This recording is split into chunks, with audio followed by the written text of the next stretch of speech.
My name is Emily. I never thought that my life would turn into a nightmare. It all started one normal day when I came home from work and saw an unknown man standing outside my house. He looked perfectly ordinary, middle-aged, with short dark hair and casual clothes. At first I didn't pay attention to it, but later I started to notice it more and more often. He stood not far from my house, sometimes even in my yard. One day I decided to approach him and ask what he was doing here. He replied that he was lost and was looking for a way. His voice was calm, but something about it sent a chill down my spine. I showed him the direction and went to the house, but the feeling of danger did not disappear. Every day I felt his presence more and more. He began to appear not only near my house, but also on my way to work, at the store where I shopped, even at the fitness club that I attended. I told my boyfriend, Michael, about it. He reassured me that maybe it was just a coincidence. But I knew it wasn't like that. My intuition has never failed me. One evening, when I came home later than usual, I found the front door open. The heart beat faster. I carefully went inside and saw that everything was in place. Nothing was missing.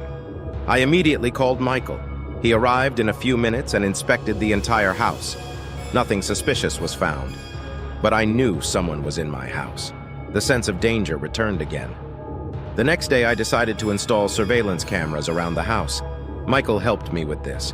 The cameras were well hidden, and I hoped they would help catch the stranger red-handed. For several days, nothing happened. I began to think that maybe I really was exaggerating. But one evening, I was watching the footage from the cameras and saw him. The same man was standing by my window and looking in. I immediately called the police. They arrived quickly, but of course the man had already disappeared. They drew up a protocol and promised to increase patrols in my area, but it did not give me peace. I knew this was just the beginning. After the police visit, I tried to live my normal life, but every noise and every unfamiliar sound made me panic. I became paranoid. Michael tried to calm me down, but even he couldn't completely take away my fear. One day at work, I received a letter. It contained nothing but a photo of my house. The picture was taken from the side of the garden, where I did not install the camera. I immediately understood that he broke into my house again. I called the police and showed them the photo. They took her as evidence and promised to start an investigation. But I felt that it was not enough. I decided to act on my own. I purchased additional cameras and installed them in my garden and at all entrances to the house. Now I could see every corner of my territory. I also started carrying pepper spray and took self-defense classes. The next few weeks were quiet. I began to think that maybe he was afraid of the increased attention from the police and decided to leave me alone. But one evening, I received another letter. This time it had more photos, pictures of me going to work, shopping, even at the gym. It was a real nightmare. I realized that he was watching me all the time. Panic fear gripped me. I didn't know what to do and who to turn to. I began to suspect every stranger, every passerby. I decided to talk to the head of security at my office. He was sympathetic and agreed to help me. Since then, I always had an escort when I went to my car or came home from work. One day, when I was walking home with Michael, we noticed a strange car that kept following us. Michael decided to check it out and took a few unexpected turns, but the car still followed us. Michael stopped in the parking lot near a large store and we got out of the car. The car also stopped, but no one got out. We quickly entered the store and called the police. They arrived quickly, but the car was already gone. This was another proof that he would not stop. I decided to temporarily move in with Michael. We thought that would help, but during the night I received another letter. He knew where I lived now. The letter was simple, just one sentence. I will always be there. The police could no longer ignore the situation. They began to be on duty near Michael's house. I felt a little safer, but I still couldn't shake the fear. Every sound in the night made me panic. We started looking for ways to discover who this man was and why he was after me. Michael contacted his friend, a private detective named Jack, and asked him to help. Jack agreed and began his investigation. Jack worked quickly. He began by analyzing all the letters and photographs. He also looked at the surveillance cameras installed around my house and near Michael's house. His professionalism gave me hope. One evening, Jack informed us that he had found clues in one of the letters that might lead to the sender. He noticed a faint watermark used by one of the local printers. Jack visited the printing shop and questioned the workers.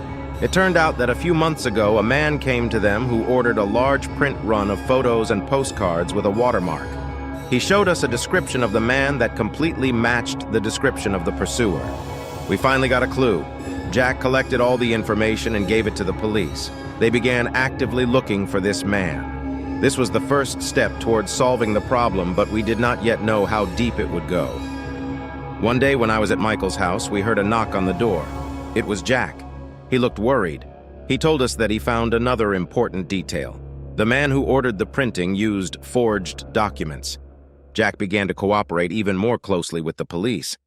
They discovered that the man had several forged documents and changed his identity every few months. He was a professional at his job and knew how to stay invisible. We understand that this will be a lengthy investigation. The police advised us to be careful and not leave the house unnecessarily. They also set up extra patrols around our area. One evening, I decided to check the mail and found another letter, but this time he was not like before. In it was a note. "I know you're trying to find me, but it won't change anything." Michael and Jack were there when I read the note. They were angry and determined. Michael said we wouldn't give up, and Jack assured us we would find this man, even if it took a long time. The next day, Jack received a call from his source. They found a witness who saw a man who looked like our stalker renting an apartment in a nearby neighborhood. This was the first real testimony. The police went to this address, but the apartment was empty. However, they found some evidence: photos of me, notes, and forged documents.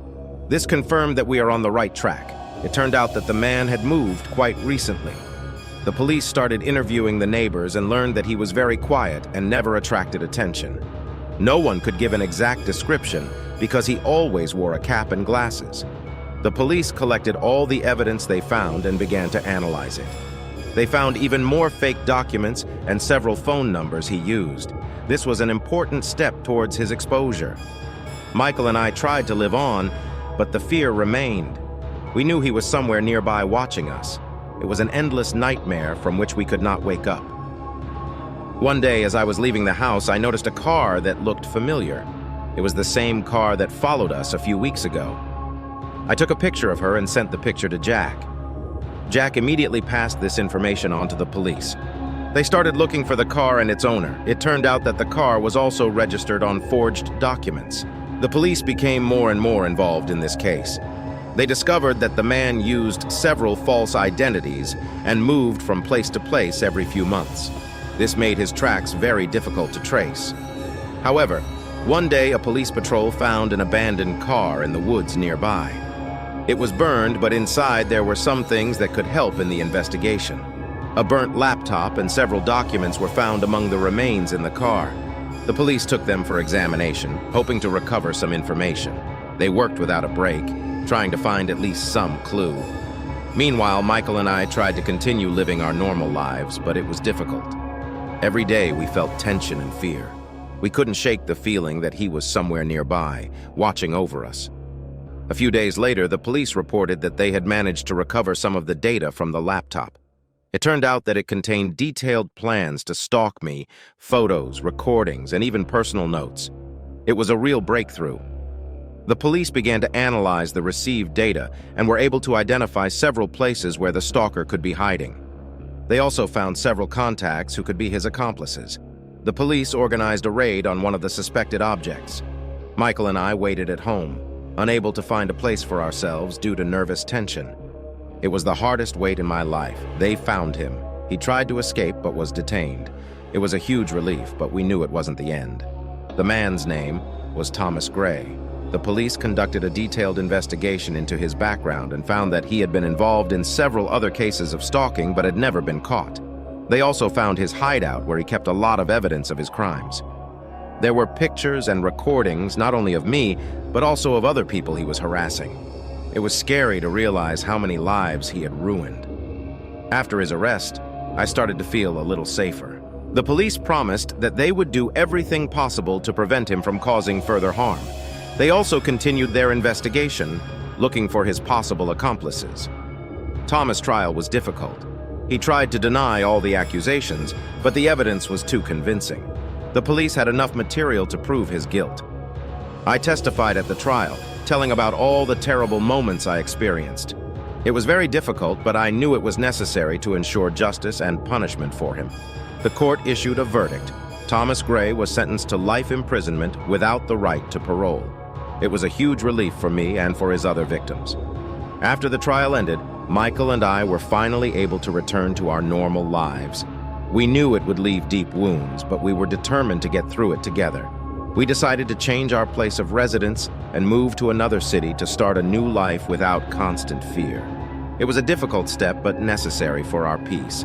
The new beginning was difficult, but we had each other and supported each other. We found new friends, a new job, and gradually began to feel more confident.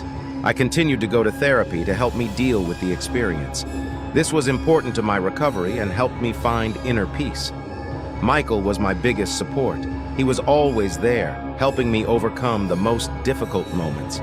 His love and support gave me the strength to fight on. We also stayed in touch with Jack, who became a close friend of ours.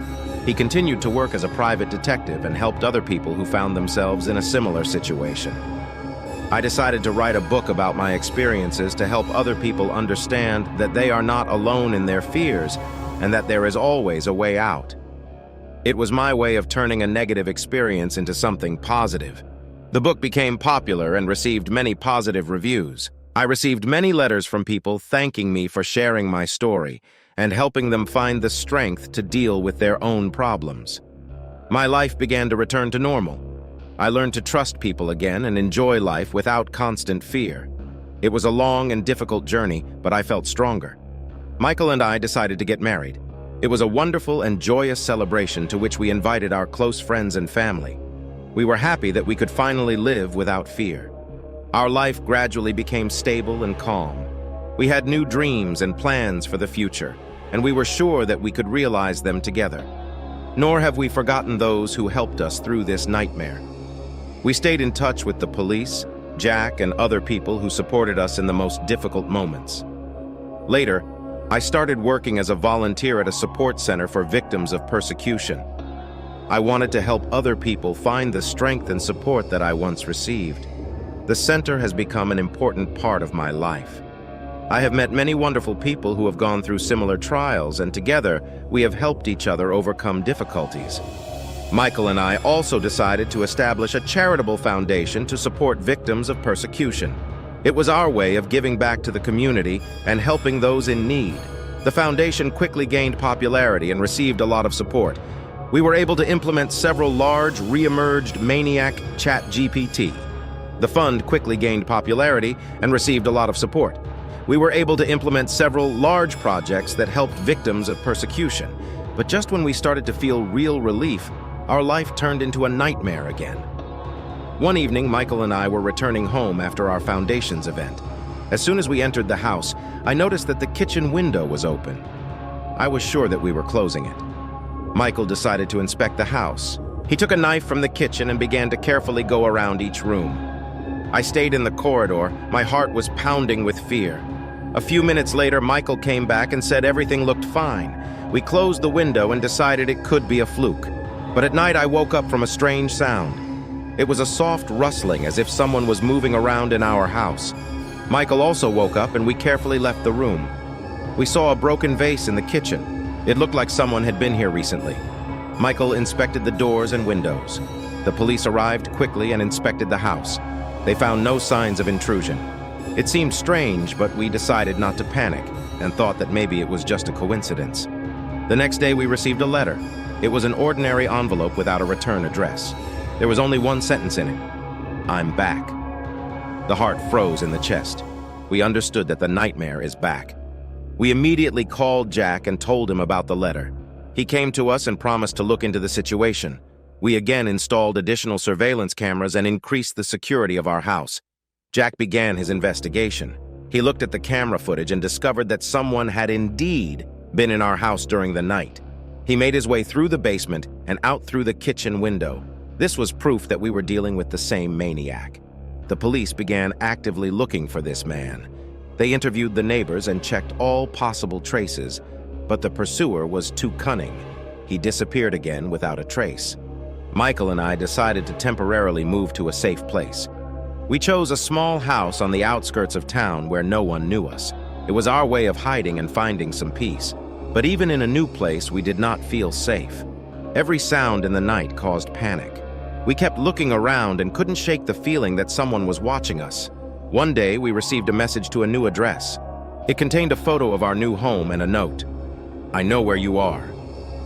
We contacted the police, but they couldn't do anything without concrete evidence. We decided to go it alone and installed even more surveillance cameras and alarms. Jack continued his investigation. He discovered that the stalker was using sophisticated techniques to remain invisible.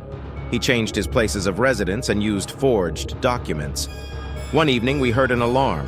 The surveillance camera showed a man in black who made his way into our yard. The police arrived quickly, but again did not have time to catch him.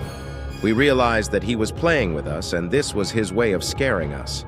We began to fear for our lives and the lives of our loved ones. This became a real test of our will and stability.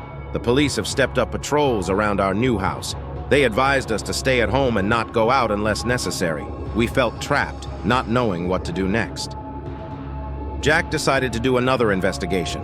He found out that Thomas Gray had accomplices who could help him escape from prison. That explained why he had reappeared. The police began to search for these accomplices. They checked all possible contacts of Thomas and identified several suspects. It gave us hope that we could stop him again. One day, we got a call from the police. They found one of Thomas' accomplices and were able to find out where he is currently hiding. It was the breakthrough we had been waiting for so long. The police organized a special operation to arrest Thomas. We were at home waiting for news. It was the hardest wait in our lives. We prayed that everything would go well. Finally, we got a call. Thomas Gray was arrested again. He tried to escape, but the police were ready for it. He was detained and taken back to prison. It was a huge relief. Michael and I could breathe freely again, but we knew that it would leave a deep mark on our lives. We could not forget all that we experienced. The police promised that they would do everything possible to prevent Thomas from escaping again. They also increased security measures to protect us from possible accomplices. We decided to move again, this time outside the city limits. It was a difficult step, but necessary for our peace. We found a small house in a remote place where no one knew us. The new beginning was difficult, but we knew it was necessary. We started building a new life, trying to forget everything that happened. We supported each other and did not give up. I continued to work at the foundation, helping other people who had gone through similar trials. It gave me strength and motivation to fight on. Michael also found a new job and started volunteering. We have worked together to make the world a better place for those who have experienced such horror. Our life gradually became stable and calm. We made new friends and started to feel more confident. We knew we would always be careful, but we no longer lived in constant fear. I wrote another book about our new experience and how we were able to overcome all the difficulties. It was my way of sharing my story and helping others find the strength to fight on. The book became popular and received many positive reviews. People thanked me for sharing my story and helping them find hope and strength. Michael and I finally found real peace. We knew that we would never forget what happened, but we also knew that we were able to overcome all the challenges together. We became stronger and closer to each other, and that was the most important thing. Our new town was quiet and cozy, but we couldn't completely relax. Every new sound, every shadow seemed a threat to us. We knew that Thomas was behind bars again, but the fear did not go away. We started going to a local support group for victims of abuse. There, we met other people who had also experienced terrible situations. They shared their stories, and we felt we were not alone. One day, when we were walking home from a support group meeting, I saw a chalk sign on our door. It was a symbol we had seen before in the letters from Thomas. My heart froze. Michael immediately called Jack. Jack arrived an hour later and thoroughly inspected our house. He confirmed that it was the same symbol. He advised us to stay at home and not go out unaccompanied. We began to suspect that one of the locals might be Thomas' accomplice. Jack helped organize another surveillance operation. We knew we had to be careful not to attract too much attention. One evening, when we were sitting at home, I saw a window that was open. I'm sure I closed it before leaving. We decided to double-check all the doors and windows to make sure everything was securely closed. The next day, we received a message in the mailbox. It read, "I will always be there for you." That was the last straw. We decided to install a security system with an alarm that will notify us of any violations. The police have increased patrols in our area. They also launched an investigation among local residents to identify possible accomplices of Thomas. We felt supported, but the fear did not go away. One day, Jack informed us that the police had found a suspect. It was one of the employees of the local store who was in cahoots with Thomas. He was detained and interrogated. He admitted his involvement. The apprehension of the accomplice gave us some peace. We knew it wasn't the end, but it was important to understand that the threat was diminishing. We continued to live, but with great care. Michael began attending self-defense courses. He wanted to be ready for any situation and protect us both. I supported him in this decision and also decided to learn to defend myself. One day we got a call from Jack. He said that Thomas had been transferred to a stricter prison where he would not be able to escape. This was the best news in a while. We decided it was time to start living again. Michael and I went on vacation to relax and forget about all our fears. This was our first trip in many years, and we enjoyed every minute of it. When we got home, we felt much better. We knew we couldn't completely get rid of fear, but we also understood that life goes on. We started talking more with friends and family. I wrote a new book in which I talked about our struggle and victory over fear. The book got a lot of feedback, and people thanked me for sharing my story. Michael opened his own security firm. He wanted to help other people who had experienced similar situations and ensure their safety. This became his vocation. Our life gradually became stable. Michael and I knew that together we could overcome any difficulties. We felt stronger and closer to each other than ever before. We started participating in public events and charity projects. It gave us a sense of togetherness and support. We felt again that our life had meaning. One day we received a letter from an unknown person. He wrote that he knows about our struggle and wants to help us. It was unexpected, but we decided to give him a chance and meet. He turned out to be a former police officer who also experienced a similar situation. He wanted to share his experience and help us find peace. We started working together on new security projects. Our cooperation has borne fruit. We were able to help many people who found themselves in difficult situations. It gave us strength and motivation to continue. One day, during a support group meeting, we learned that another of our friends had become a victim of stalking. We immediately decided to help him and began to act. The police were able to arrest our friend's pursuer. It was another accomplice of Thomas who continued his business. The detention was a great success for all of us. Michael and I decided that it is time to expand our activities. We opened a new office and hired more people to help victims of harassment and keep them safe. Our new office quickly became popular. People came to us for help, and we did everything we could to support them. It gave us a sense of satisfaction and significance. We started organizing self-defense and security training programs for local residents. We also launched a support program for survivors of violence and harassment. These were support groups, consultations with psychologists, and other types of assistance. One day, when we were holding another support group meeting, a young woman approached us. She said that she too became a victim of persecution and needs help. We immediately started to act. The police were able to arrest her pursuer. He was a dangerous criminal who had been wanted for many years. This was a great achievement for our team and gave hope to many people. We continued to work despite all the difficulties. We knew our work mattered and helped people find peace and security. One day we received an invitation to speak at a security conference. It was a great honor for us, and we decided to share our experience and knowledge with others. At the conference, we talked about our journey, starting from the terrible experience of persecution to creating an organization that helps others. We shared safety strategies and the importance of support for victims of violence. Our performance aroused great interest. After the presentation, several participants approached us and expressed their gratitude and interest in cooperation. It confirmed to us that our work has a big impact. After returning home, we began to implement new ideas that appeared after the conference. We have expanded our training and support programs by adding new elements to improve efficiency. We also created an online platform where people could find safety information, advice, and support. This allowed us to reach a wider audience and help even more people. Over time, our organization has become one of the leaders in the field of support for victims of violence and security. We have received numerous awards and recognition for our work. However, despite our success, we did not forget about our own fears and anxieties. We continued to go to therapy and support each other to stay strong. One day, I received a letter from a person who wanted to share his story anonymously. She noted that she experienced similar situations and found inspiration in our story. This gave us new motivation to continue our work. We decided to create a series of video interviews with people who went through difficulties and found a way to recovery.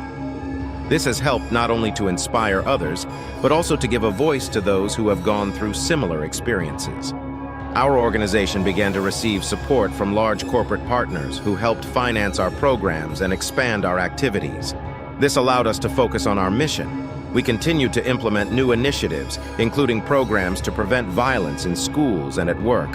This helped prevent new victims and increase the overall level of security.